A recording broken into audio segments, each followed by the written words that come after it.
You know what? We all want love, but most of us don't want to date to get it because let's be honest, dating sucks. But I fully believe it doesn't have to if we actually know what we're doing. Hi, I'm Kira Sabin, and this is Reinventing Dating, a smart and sweary podcast for all singles to learn the mindsets and skills to date with intention and confidence. Join me weekly as I break down the science and psychology behind what's working in our dating culture and what isn't. Every week, I'll bring a new topic, a trend, a skill, or mindset that can help us get out of our own way to learn how to date for relationships that we actually want. Because I fully believe and know that love isn't broken, but dating is. So let's reinvent it together. Well, hello there, everybody. How are you doing? How are you, my sugar petsies? It's Kira. On Sunday, I had some friends here for a couple of days. Yes, I have friends, a couple friends from high school, and they just left about an hour ago. And our conversations really got my mind stirred up. So I wanted to come over and do this podcast. And so I did a little bit of research, so I sounded like I know what I'm talking about.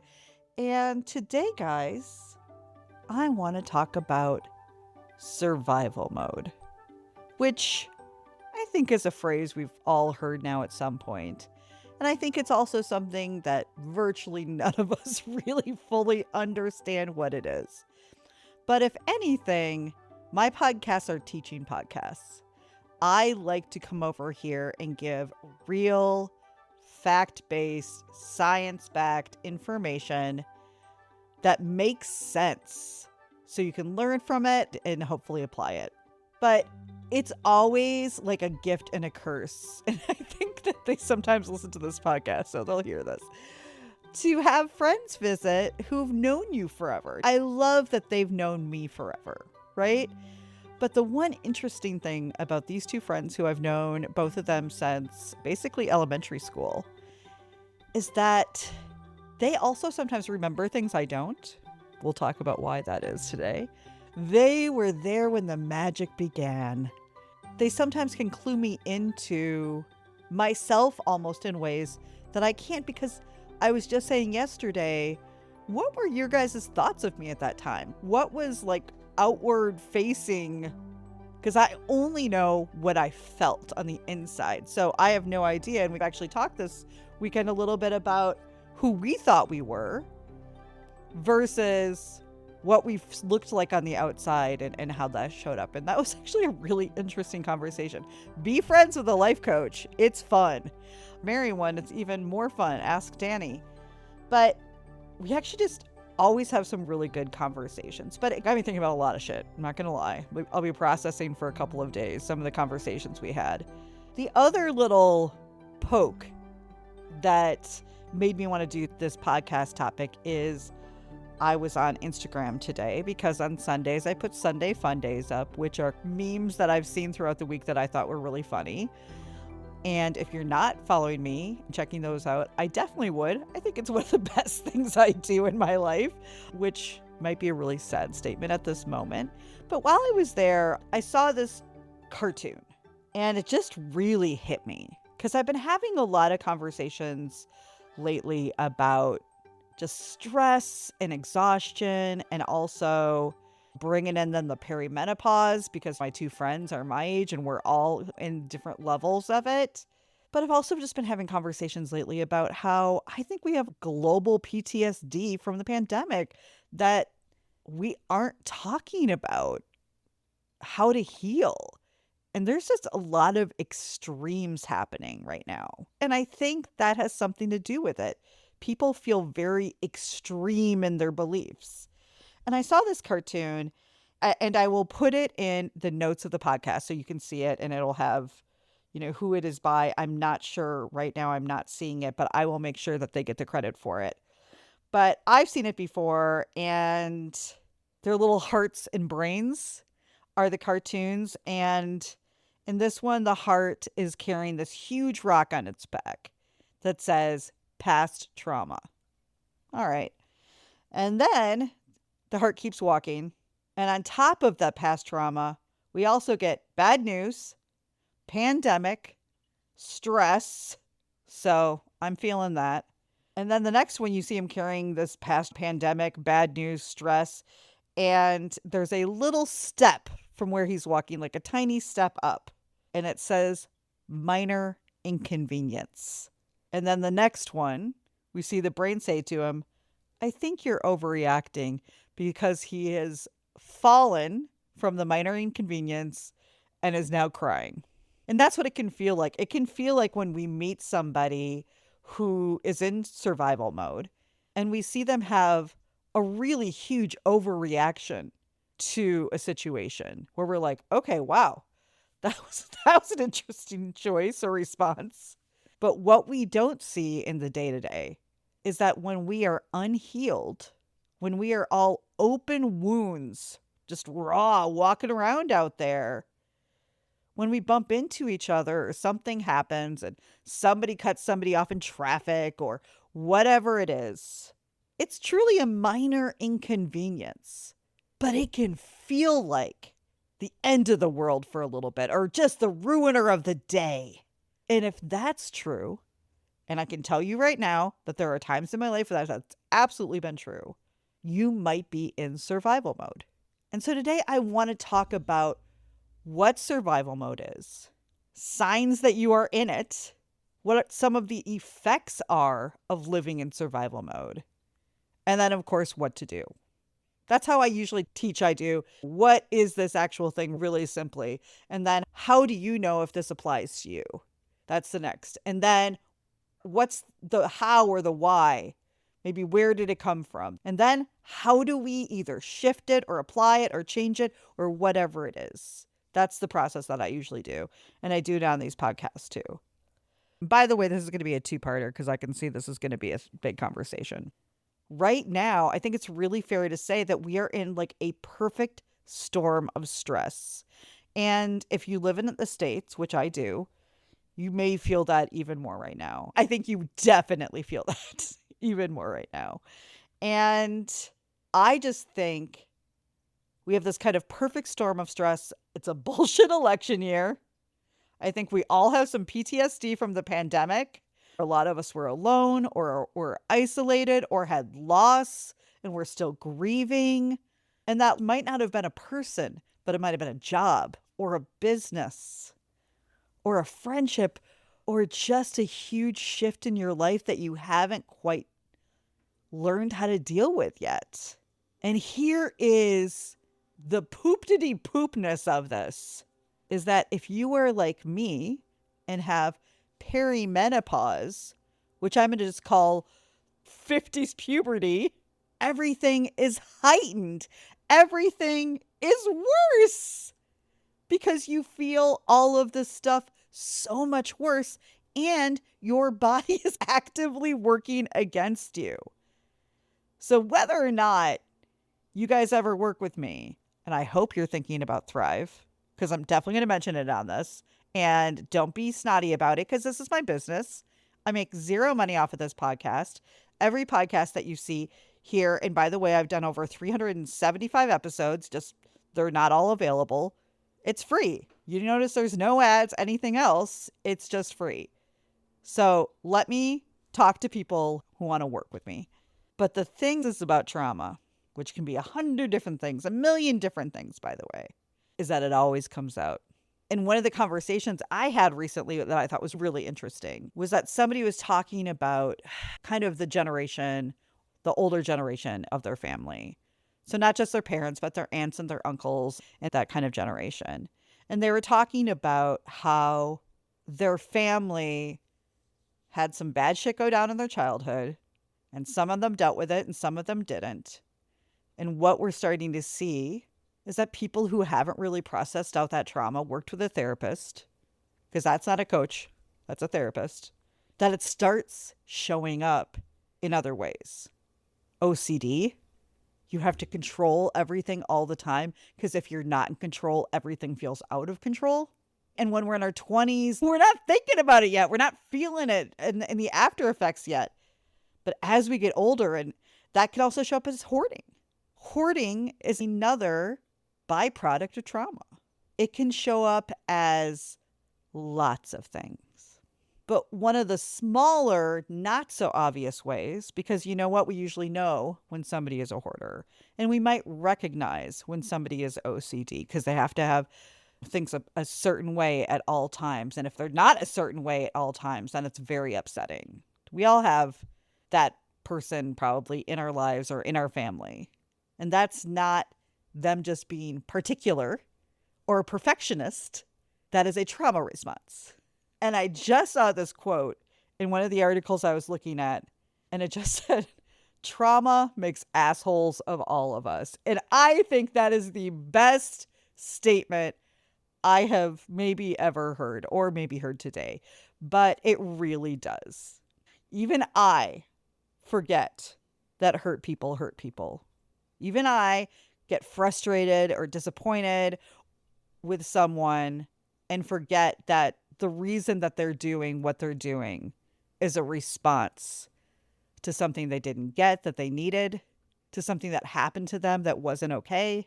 But we forget that shit because we're in our own version of survival modes and we're tired and we just want things to be easy, and then other people aren't easy. Now throw a pandemic that we all felt. So even the people who are more healed are feeling this. So what the fuck is survival mode?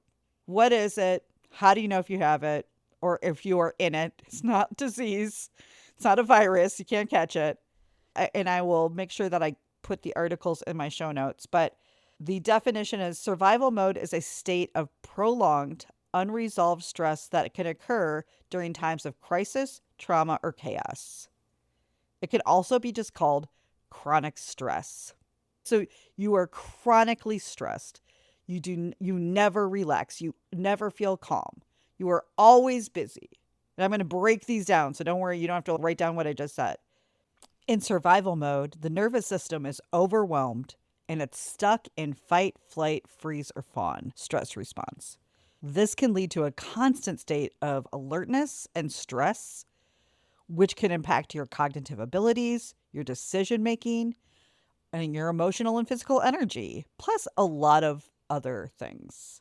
And research has actually found that humans are less skilled than animals in restoring to homeostasis once a moment of danger is. So animals know that once a moment of danger has passed, their body is able to process out their hormones and go back to a state of calm. Who do you know who can do that? There's people who can do that, but I would not say the average American is doing that at all. Now, one of the other things that you can tell that you are in survival mode is if you are hypervigilant. And it's this increased state of alertness. You are always alert. You are always looking for danger. You are always making sure that you are safe in every situation you're in, sometimes even at home. Or the minute you leave your house, everything feels unsafe. You're extremely sensitive to your surroundings. And it can make you feel like you're alert to any hidden dangers, be other people or the environment. And often the dangers are not real. So maybe you walked around stressed for an hour and then realized nothing really actually happened or was going to happen to you. But your body and your brain couldn't turn it off. So here are some other just less sciencey, termy signs that you are in survival mode. So the main one is that constant feeling of stress and alertness, which can be like a tightness. And the thing is about stress is sometimes we're so used to being stressed, we don't even know we feel stress anymore. It can be such a natural state for us from the moment we wake up to the moment we finally fall asleep. But people in survival mode are constantly stressed and alert, which then leads to low energy levels. And it's different than normal stress because normal stress is there's a moment here that's causing me stress or making me feel unsafe. And now that moment has passed and I'm okay again. When you're in survival mode, that stress does not fade away. It also just doesn't have a simple solution. There isn't just a money you can throw at it. You can't just do one thing and then it's fixed.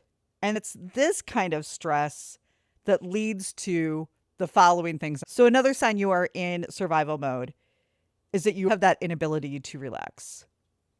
Like you just can't relax. You have to be busy or doing something or talking to people or consuming content or something. You struggle to calm yourself in any environment. You are hyper focused on the stress. Calm is not a state you feel comfortable with. Next, you have a desire for numbness. And I don't want to think that any of us think at the beginning of the day, like, how do I numb myself today? I don't think that's our thought. But by the end of the day, when we're like, I need to have that glass of wine, that piece of cake, that 3 hours of scrolling on my technology, that gummy or that puff of something. And it's not just for pleasure and it's not just for survival. And it's you can't calm or relax without that. Or by the way, here's another one that not everybody loves to think about. Sometimes you just go back to work. Overworking is a way to numb. It gets us out of thinking about our feelings or maybe something bad that happened to us that we don't want to think about or something we have to deal with that feels hard or challenging. Overworking is a trauma response. And then I thought this was really interesting, and I wanted to bring it up in the kind of desire for numbness, which is romanticizing the past. So maybe you left a relationship or job or city, and there was a reason you did. But sometimes we can be really nostalgic. And I think that really shows up in midlife. I think I am so nostalgic now in a way that I never was. I was always a super forward thinker. What's coming up? What's next? What trip am I going on to next? What new thing am I doing? Whatever it is. And something about, I would say this started happening 5-6 years ago, that I started just having these little pangs of, wow, that now is 20 years ago or 25 years ago. That will never happen again. That was a moment in time that I will never get to experience again. I'm not trying to depress anybody. I'm sorry. This is just stuff that comes up for me. But you realize maybe that friendships that meant a lot to you and you're not even in touch anymore. Or just that, oh my God, how did I get here? But romanticizing the past, and we can definitely do that with a relationship, with a lot of things. And we can get stuck in our numbing is being in that other place in our mind, being in that past relationship and thinking about it over and over, although it ended for a reason. If the only way that you can calm is by numbing yourself, you're probably in survival mode. This is a big one. Changes in memory. So not just trauma, and they've proven this in trauma that a lot of times when you have traumatic experiences, you block a lot of them out. Our brain does things to protect us and keep us safe so we can function, because its goal is to function. So it will protect us from things and information.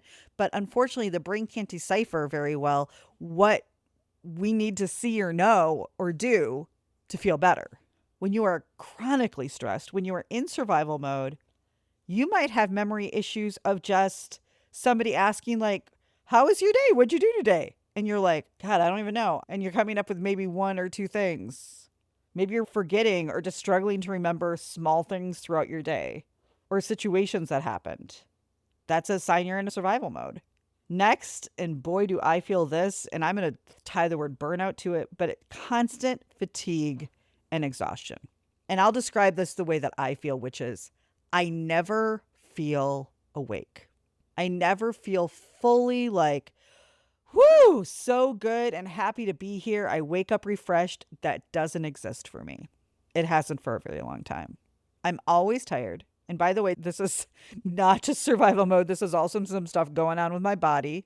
That's the other thing, is that perimenopause just takes these shitty things and makes them all worse or heightened. You find yourself running on empty. You're barely getting through each day, but yet you might not be able to sleep. And even when you do wake up tired and unrefreshed, that's exactly how I feel. Now, I have more joy in my day because I put more joy in my day because I actually know about positive psychology. But I had to look at my life and go, okay, I've moved away from some of the things that I was doing that made me feel good and add them back in, because I was just either crying or angry all the time. And things are getting better. I've got some good supplements. I'm working more on meditation again and some mindfulness and just resting, which that was the greatest part about this weekend is I put my computer away and turned my phone off except for music and really didn't look at it. The next sign that you might be in survival mode is forgetting to care for your basic needs. What does that look like? Having trouble brushing your teeth, exercising, watching your face, changing your sheets. Survival mode will slow or even stop a lot of the normal functions that a person's brain does because it's having to prioritize trying to fix the trauma or whatever is causing the stress. So you just stop doing things that you like doing or keeping you going or even just basic self-care. Survival mode can lead us into anxiety and depression. When I'm not doing my basic needs, that's when I'm depressed. It can even be this forgetting to eat, where we're doing something or we're so distracted, we're so stressed out, or just have to get this project in or whatever it is, that we're like 6 hours later, oh my God, did I eat lunch? Oh my God, I didn't eat lunch. And now I'm starving. That's the hangry. But that's a sign you might be in survival mode. Here's another one. You're stunting your personal growth, which means when you have that level of stress, it leaves so little time for or energy for hobbies, for interests, for self-improvement, for learning, for new classes, meeting new people. And this can also lead to a lack of motivation and inspiration and just a sense of dissatisfaction with life. So not only are you not doing the things that bring you joy, you're like not even motivated to do virtually anything besides numb or work usually. And work because we have to get paid. Another sign you are possibly in survival mode, just mood swings and emotionally reactive. So often experiencing mood swings as a result of their brain being hyper-focused on the stress all the time. So rather than the brain being able to maintain your emotions, that's the sign of a survival brain. So if you find yourself being more upset about things and truly overreacting, and if you're not sure, ask somebody you trust. Ask a friend who you think is a healthier friend. Ask a therapist, ask a coach, whoever. But say, am I responding to this in a normal way? Or am I really overreacting to this? Because I know that we're like, and I agree, I hate being called dramatic when I was a kid or Kira, you're overreacting. And by the way, I fucking wasn't. Just so was not. That's what child neglect looks like. But overreacting is when maybe somebody hurt your feelings without intending to, and then it's all you can think about for like days. But you don't talk to them about it, by the way. You just seethe and you just come back to it and you're ruminating and you're mad. You might be snippier, you might be grumpier, you might cry more. You can see how survival mode could make perimenopause 20 times worse. Because we can get ourselves out of survival mode. I don't know. We can make our perimenopause or menopause better, but I don't think anybody's skipping it.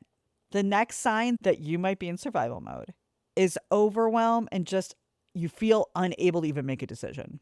Because when your brain is having to deal with that stress and it's in that hypervigilance a lot of the time, even small decisions like what are we having for dinner feel exhausting.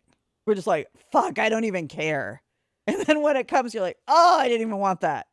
But even the smallest decision, what to eat for lunch, what to use a pen or a pencil, just feels overwhelming. Or even tasks that you would have maybe kicked off in a morning now are just sitting there and you don't even know where to start, how to do it, any of it. That's a sign of your brain being in survival mode. And that overwhelm can lead to decreased productivity, increased mistakes, and just feeling of being stuck in a never-ending cycle. And then finally, one of the signs that we are in survival mode is isolation and hyper-independence.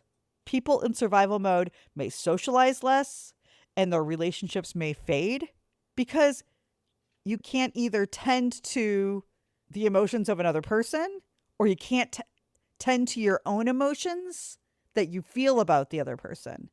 Let's say that a hiccup comes up. You just are like, shut it down. I'm out because I can't deal with that. Even if it's small, it becomes huge. You're out because your brain is focused on stress and making sure that you are safe rather than, why don't I have a conversation and see what this is really about? Or if this is a reason maybe we shouldn't be together, or if this is a hiccup and we can talk it through. Or maybe I'm just making a shit ton of assumptions, which is all of us. It can also make people look and feel self-centered, or Isabella Rom-Com Rescue likes to say, causing them to neglect the needs of others and then once again themselves. And that hyper independence can also show up to you don't ask for help because you're the only one who can get it done. Why ask for help when everybody else doesn't do it the right way, or they're never going to do it as good as you or as fast as you? But then we burn our fucking asses out until we can do nothing. And that you are in survival mode is that you feel like you can't ask for help because whatever you're doing, it's your job. And asking for help means that you have failed. By the way, it's totally not true. But when you're in survival mode, what's true or what's not true, your brain doesn't care because it's going to go back to the safety of survival. So, what are some of the effects of living in survival mode? The number one effect is, you and I both know, stress impacts your health. And in fact, they learn more and more that stress, and more importantly, the hormones that are created from constant stress, can really hurt your body. It not only can lead to lighter symptoms like headaches. I don't know. If you have bad headaches, that's probably not a light symptom. Fatigue, trouble sleeping. But it can also then lead to high blood pressure, weakened immune system, making you more susceptible to illnesses. They've pointed to a lot of heart and stroke problems being caused by stress, as well as there's a lot of new theory that unprocessed trauma in our body can create chronic illnesses. Stress and trauma for that matter, and really stress usually comes from some level of trauma that has not been dealt with. But stress can kick your body's ass. And when it's in there long term, you know that's not good. Ulcers, all of it. Next, another effect of living in survival mode: mental health concerns. It can lead to anxiety because when you're that hypervigilant, everything feels scary. Social situations feel scary. Going somewhere new feels scary because you're so worried about the world being unsafe. It can lead to depression. That's where mine kicks in. And then most importantly, one of the words and probably most important themes that I probably need to add to the info page is burnout. I want to help people learn how to work through burnout and get over it. Because once you're burned out, if you don't know how to get out of it, if you don't have those skills to apply, you'll just stay in it. And you can be burned out for years. And these mental health challenges make everyday tasks just feel more difficult. And let's be honest, they affect your well-being. Anxiety stops us from doing things, and depression stops us from doing things that we love. So they are truly affecting our lives, not just feeling stressed out or sad all the time, but because we don't want to create the friendships or the relationships or go after the jobs or new things when we are in that place. Another effect of living in survival mode are unhealthy coping mechanisms. Here was my coping mechanism in the past. Here were some of the hits, the greatest hits, the highlights, shall we say. Drinking. Oh my God, my days sucked. You want to meet for martinis? Do you want to meet for wine? Do you want to meet for old fashions? Until there was just a point where I realized I couldn't run this business and still be drinking because my body caught up with it. It's like, nope, that's not your coping mechanism anymore. And also because Danny became sober, so I kind of had to look at my own relationship with it. Next one, eating. Now, I have many complicated challenges with eating in my body and PCOS and hormones and everything else, and now perimenopause. But when nothing else feels good, when I'm so stressed out all the time, and I'm barely finding joy in life, and I don't have the time or the energy to see people and whatever, where I can always get my dopamine hit, food. I love food. I love it. And there's nothing wrong with that. But when I'm leaning into it as the only way to feel good, that's when it all gets a little dicey. Same thing with drinking. There's nothing wrong, depending on your relationship with alcohol, by the way, I should say that. But if you love a glass of wine every once in a while, whatever. I'm not judging anybody for that. But when that becomes the way that we cope with life, that becomes a problem. Shopping. Just getting that hit from adding things to the cart, having them show up, get to open up presents that you send to yourself, and then feel empty inside because they didn't make you happy in the long run.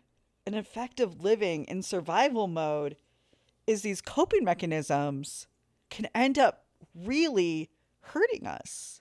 Drinking's fun until you're drinking on a level where you're saying things to your friends that you shouldn't have said, or you're embarrassing yourself and the people who love you in public. We need food for sustenance in our body. It's one of the hardest things of people talking about food being addiction, because we have to have food to live. But you and I both know, if you're so stressed out and the only way that you're dealing with it is to get the hit off the salt or the sweet or whatever, but then your body feels like shit, you don't feel good about yourself, then that long term isn't working.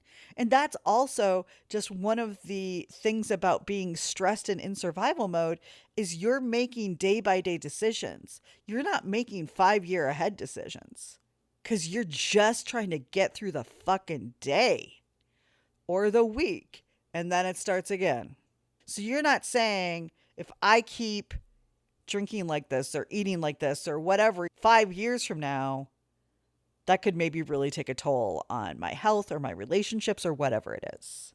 When you are in survival mode, you can just barely get through the day. So you're making whatever decisions you have to make to just get things to feel okay for a little while. That is not a way to live. And I say that because I realize, and I've had to say that to myself more than a couple times recently. So that feels very raw for me too. But I don't know if this is midlife or just me. And feel free to email me if you are feeling any of these feelings, by the way, because I know I'm not alone, but it sure is nice to hear that I'm not alone. But as things have been a struggle over the last year, which I've talked pretty openly about with my health and my business and a few other things, those moments in time, let alone with just midlife, cause reflection, they shove you down so hard that you have to stop in your tracks and go, wow, something's not working. Something's got to give.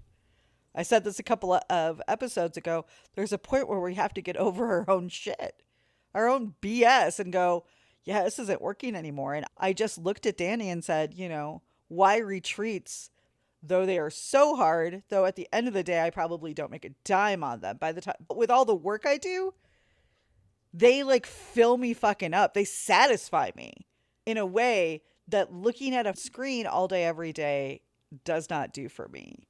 And like I said, I don't know if this is because I'm Gen X or midlife crisising or whatever it is. And I don't know if you guys feel this way or not, but I just said to him, this is not a life. Me staring and looking at some size screen every day, all day. This isn't a life anymore. And as much as I love working from home and being able to throw on my yoga pants and come out to the couch and work all day and record my podcast and yada, yada, it also created some not great things for me. When I isolate more, I start believing that people suck more because I'm not getting the good interactions. So I'm just stuck in this online loop of shit. I don't honestly think anymore, guys. And I don't know, maybe this is Midwest farming or whatever, but I don't feel satisfied at the end of a day after looking at my computer.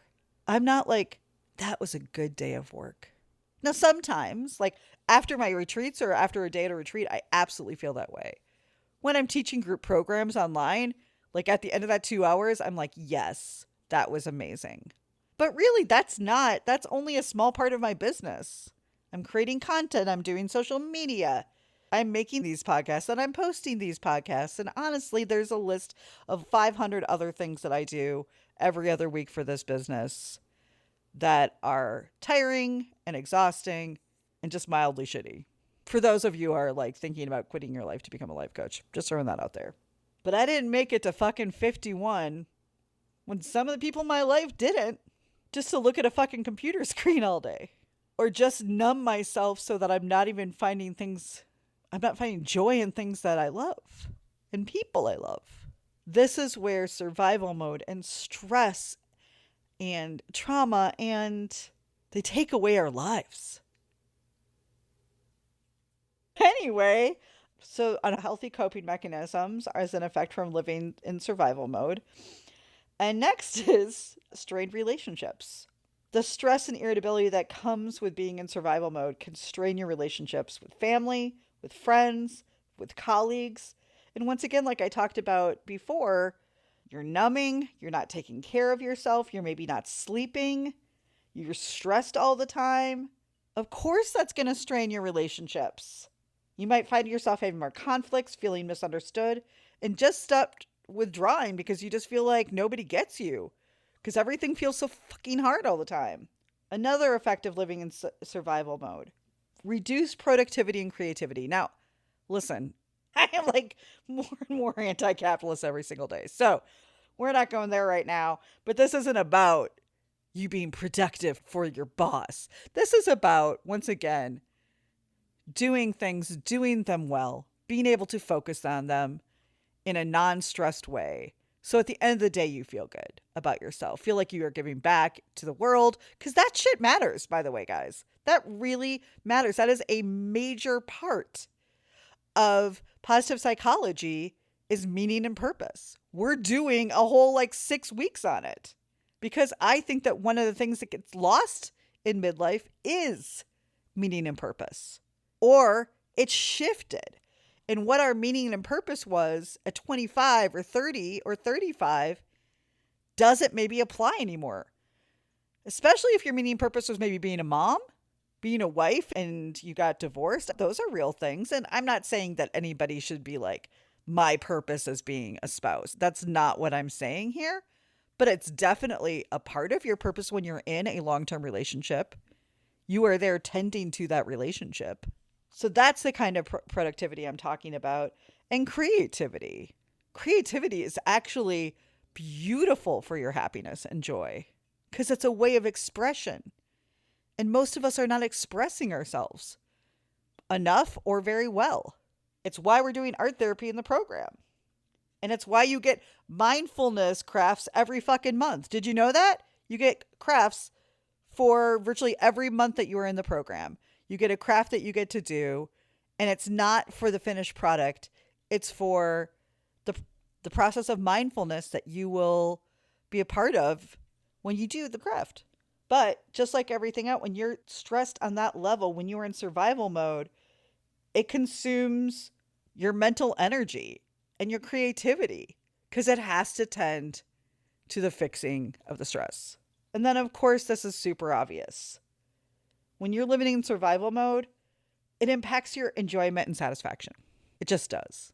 You stop doing things you love to do because the side effects of the survival mode, like what it does to our mental health, to our bodies, to everything else.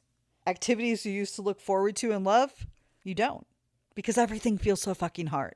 And it feels like we don't have the time or the energy or the money or the anything.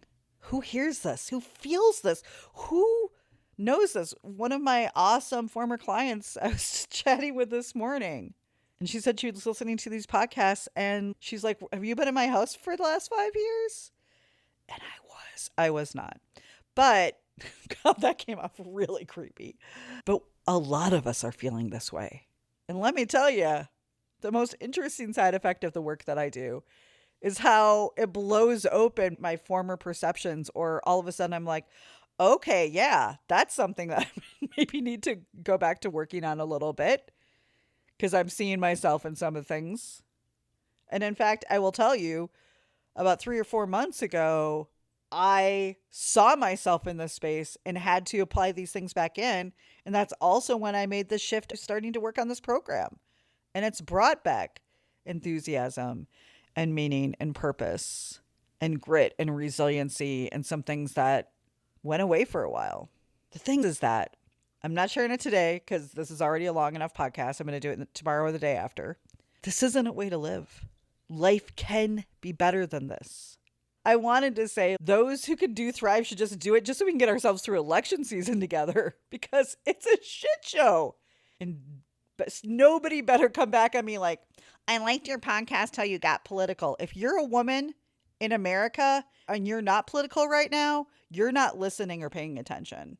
And that's your own thing, but don't be harping on mine for fucking caring for what's going to happen to my nieces, to my sister, to the women in my life that I love and deserve the basic human rights to their own bodies that, as I'd like to remind everybody, men have never had to fight for.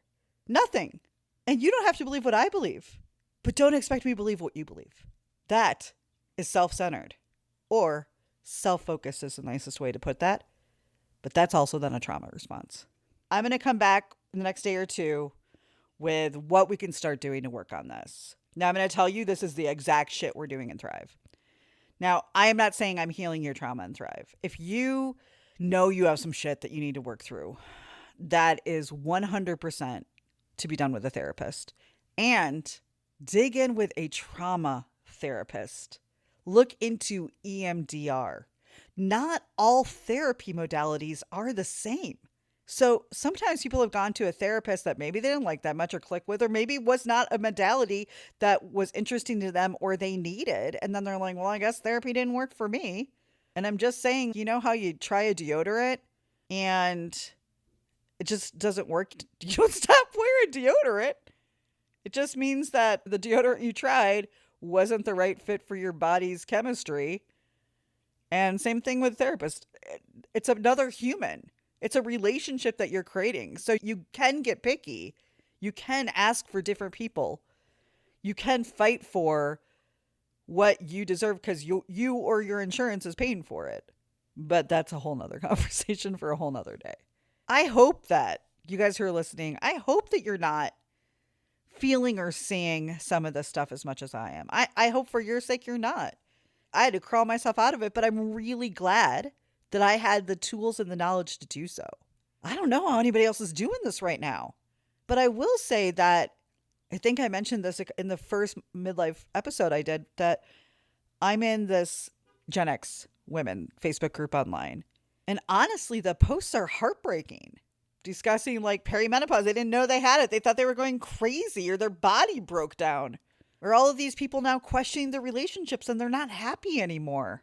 They thought their relationship would look differently, or the relationship with their husband or their partner would feel differently at this place. I don't think this is an easy time in life at all. I hope that you're dealing with it better. I hope that you're not feeling or having some of the signs of survival mode. But if you are, I want to let you know you don't have to be.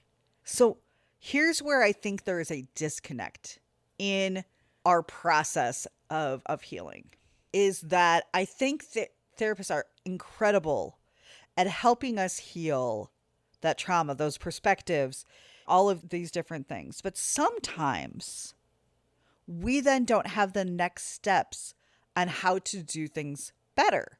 So we're left in this kind of neutral state of, I don't feel as bad anymore, but I don't feel good.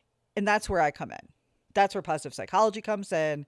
That's exactly what fucking positive psychology is, which is not toxic positivity in any way, by the way. But that's exactly positive psychology. It was created because all of psychology so far had been about taking somebody who is struggling and then bringing them up to a neutral place, which is a beautiful thing because there's a lot of people struggling. Even if you had a really good childhood, something might have happened to you out of your parents' control that has left an impact that you have not gotten past, which is what trauma is. I think we think trauma is always the really terrible bad things, like you had to go to war. It's not. It can be neglect. It could be an accident you had as a kid. It can be an abusive relationship that you had in high school. But it makes no difference what it is. If we don't feel it to heal it, it doesn't go away. But that's why we can get help, get support, go to therapy, get coaching, take classes, get certifications. There's so many cool things that we can do now to heal and then help other people heal. That's what gets me up in the morning. I know that I'm not doing what therapists do. I also know there's a shit ton of people who are in way better relationships because of me. And that comment was 16 years in the making. Oh my God, am I going to cry every fucking episode? Probably. By the way, when you go on retreats with me, I give you prizes for crises. So you want to cry first because you get the best prize. They're like $3 prizes, but just the same. Crisis for prizes. Because I want to celebrate us expressing our emotions and feelings. Because so much of what we learned as Gen Xers and elder millennials is that you don't. That feelings are weak. Don't do that. That's terrible. But unfortunately, we have to heal, even though others hurt us. Because nobody's going to do it for us, guys. Nobody's going to do it for us. You may not be the one who hurt you, but you are in charge of being the one to heal you. And if you are in survival mode and you don't want to be anymore, because fuck is it a hard place to be. I've been there more than once. You don't have to stay there. And you can just have really smart conversations with me like all the time. What a dream for everybody. Enjoying already the couple women that have signed up who are amazing because I know them. All right, I'll be back in tomorrow or the day after with the second part of this, but hopefully you learned a lot already. If this hit you, if this spoke to you, if me sharing my stories has made you relate in any way, email me. rqkira@gmail.com. I respond to people. There's no team over here, just me. So I hope everybody has a great rest of your Sunday, an incredible week this week. And I hope that if you feel the pull to some of the things I'm talking about, if you went uh-oh a couple times in this episode, or a lot of times, then you'll maybe check out working with me. I honestly don't ask that much. thrivewithkira.com is the program. All types of payment plans available. And you don't need to know if it's right for you or not. Let's just get on the phone this week. All right, guys, that's it for today. I hope that was helpful. If you liked this, please subscribe so you don't miss any of the future episodes. And also share it with everybody. Let them know you like this podcast. It's helpful and it gets it out there. Finally, if you love it, please leave a review, whether it's just some stars on Apple or Spotify, or writing down what you really love about this podcast. I read every single one. They fucking make my day. You become a hero in my mind, and it just makes the world a little bit better place. All right, guys, I'll be here next week. And until then, meet love halfway.